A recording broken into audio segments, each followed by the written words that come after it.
एवढा मोठा सभा कशाला घेतो रे आनंदराव काका, माझ्या नातीला बघ ना एखादी पोरगी. असं म्हणून माझ्या आजीने सगळ्यांच्या पाठपुरावाच केला. आणि कशाच काय, एक दिवस हिंदी आत्तीला सांगितलं, हिंदी हिंदी आमच्या आत्तीला भोळी, ते घरात एक पाऊल दारात एक पाऊल, तोपर्यंत आली आणि बसली ना.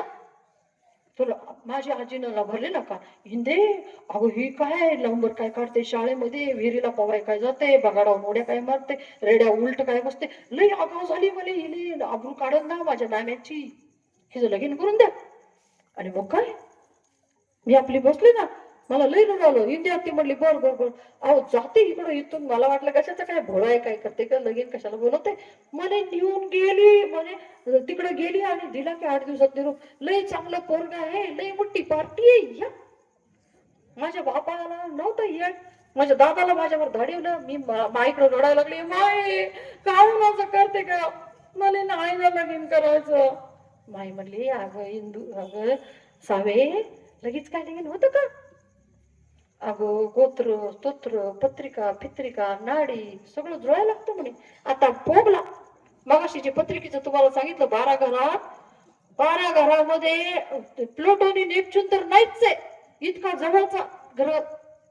आणि कुठला तो बाहेर पडताना बघितला जातो, हे का राहू का केतू का, ते राहू केतू जे नाही ते तिथं घातले म्हणे. आणि काय माझ्या आईला सांगायचं, अहो ह्या पत्रिकेच्या नादानं चांगल्या चांगल्या पोरींचं वाटोळ झालंय. 12 घराच्या किती पण उड्यावर माकड उड्यावर इकडून तिकडून जावा, 42-24 हजारच पत्रिका तयार होतात. आता मले सांगा, भारताची लोकसंख्या किती आहे, 150 कोटी, आणि 42-24 हजार पत्रिकाचं नशीब. अंबानीची पोरगी, मोदीची पोरगी, माझी पोरगी, हमालाची पोरगी एकाच दिवशी जन्माला, एकाच दिवशी वेळेला जन्माला, तर सगळ्यांचं नशीब सारखंच काय म्हणे. काय सांगायचे माय नाही. तरी सुद्धा इंडिया तिने घरी नेलं बोलून, काय बाई नटवलं, काय साडी काय चोळी काय बांगड्या काय काय काय काय काय, पाहुणे येऊन बसले. काय पाहुणे, कोणी फेट्टेवाला, कोणी टोपीवाला, कोणी मिशावाला, कोणी चष्मेवाला, असे बारे बसले होते. मला ना नटवू नटवू नटवू इंदुताईनं का आत्तीनं मला बसवलं. मी असा डोक्यावरती पदर घेतला आणि पाहुणा मोरे पोहे खात बसलेला, पोट्ट बरं होतं या पाहुण्यासारखं. मी असा पदर घेतला मोरे, मला नव्हतं ना तोड, कारण अहो मी खरं तर सुंदर आहे, मी नाही ती सावी, मी सुंदर हे एका मिनिटात मला पसंत केलं तर, म्हणून मी असा मोरे पदर घेतला. आत्ती मागे ओढायची, मी मोरे ओढायचे, आत्ती मागे मी मोरे. पाहुणा म्हणला, लेकराचं पदर काढून टाकल्यामुळे आम्ही तुला बघायला आलो, कसं तुला बघणार, तुम्हाला खूप राग आला होता. आता आत्ती इकडं मामा इकडे, मग मी पाहुणा समोर होता, असा पदर झाल्याने चक्कना डोळा करून पाहिलं आणि पाहुणा हबकला ना, पायाची प्लेट तशीच. आता इंडिया तिला काय कळलं नाही, मी पदर असा दळवता आणि मी काय केलं.